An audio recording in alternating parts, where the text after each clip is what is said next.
আসসালামু আলাইকুম আরহামতুল্লাহি তাআলা ওয়া বারাকাতুহু। প্রিয় ইসলামী সায়েন্স চ্যানেলের দর্শকবৃন্দ, আশা করি মহান আল্লাহ পাকের অশেষ রহমতে আপনারা ভালোই আছেন। আজকে এমন একটি ঘটনা আলোচনা করব, যেই ঘটনাটি শুনলে আপনাদের ঈমান একেবারে তাজা হয়ে যাবে। একবার তিনজন লোক পথে চলছিল। এমন সময় তারা বৃষ্টিতে আক্রান্ত হলো। অতঃপর তারা এক পাহাড়ের গুহায় আশ্রয় নিল।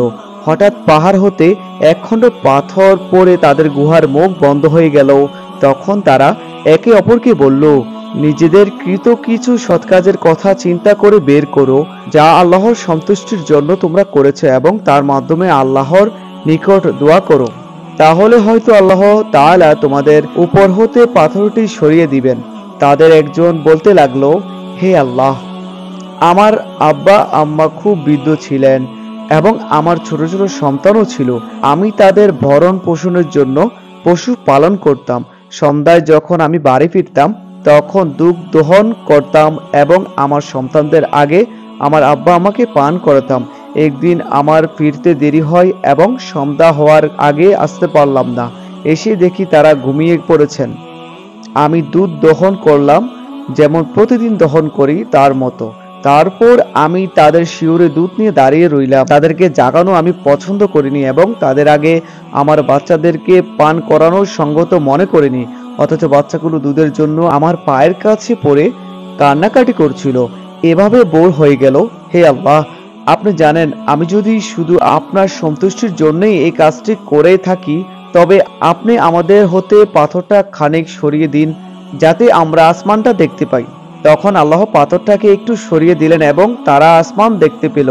দ্বিতীয় ব্যক্তি বলল, হে আল্লাহ, আমার এক চাচাতো বোন ছিল। পুরুষরা যেমন মহিলাদেরকে ভালোবাসে, আমি তাকে তার চেয়ে অধিক ভালোবাসতাম। একদিন আমি তার কাছে চেয়ে বসলাম, অর্থাৎ খারাপ কাজ করতে চাইলাম, কিন্তু তা সে অস্বীকার করলো, যে পর্যন্ত না আমি তার জন্য 100 দিনার নিয়ে আসি। পরে চেষ্টা করে আমি তা জোগাড় করলাম এবং তার কাছে এলাম। যখন আমি তার দু পায়ের মাঝখানে বসলাম, অর্থাৎ সম্ভোগ করতে তৈরি হলাম, তখন সে বলল, হে আল্লাহর বান্দা, আল্লাহকে ভয় করো, অন্যায়ভাবে মোহর পর্দা ছিঁড়ে দিও না, অর্থাৎ আমার সতীত্ব নষ্ট করো না। তখন আমি দাঁড়িয়ে গেলাম, হে আল্লাহ, আপনি জানেন, আমি যদি শুধু আপনার সন্তুষ্টির জন্য এই কাজটি করে থাকি, তবে আপনি আমাদের জন্য পাথরটা সরিয়ে দিন। তখন পাথরটা কিছুটা সরে গেল। এবার আসলো তৃতীয় ব্যক্তি। তৃতীয় ব্যক্তি বলল, হে আল্লাহ, আমি এক ফারাক চাউলের বিনিময়ে একজন শ্রমিক নিযুক্ত করেছিলাম। যখন সে তার কাজ শেষ করলো, আমাকে বলল, আমার পাওনা দিয়ে দাও। আমি তাকে তার পাওনা দিতে গেলে সে তা নিল না।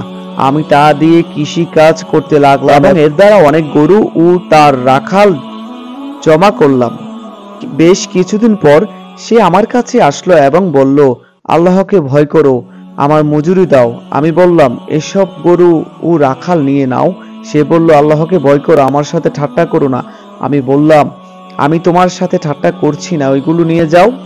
তখন সে তা নিয়ে গেল। হে আল্লাহ, আপনি জানেন, যদি আমি আপনার সন্তুষ্টি লাভের জন্য এই কাজটি করে থাকি, তবে পাথরের বাকিটুকু সরিয়ে দিন। তখন আল্লাহ তাআলা পাথরটাকে সরিয়ে দিলেন। সুবহানাল্লাহ।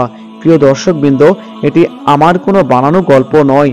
এগুলো হচ্ছে মুসলিম শরীফ এবং মিশকাত শরীফের এবং বুখারী শরীফের হাদিস। তবে মনে রাখবেন, এমন লোককে বন্ধু করবেন যাতে বিপদে পড়লে আল্লাহ তাআলা আপনাদেরকে হেফাজত করে।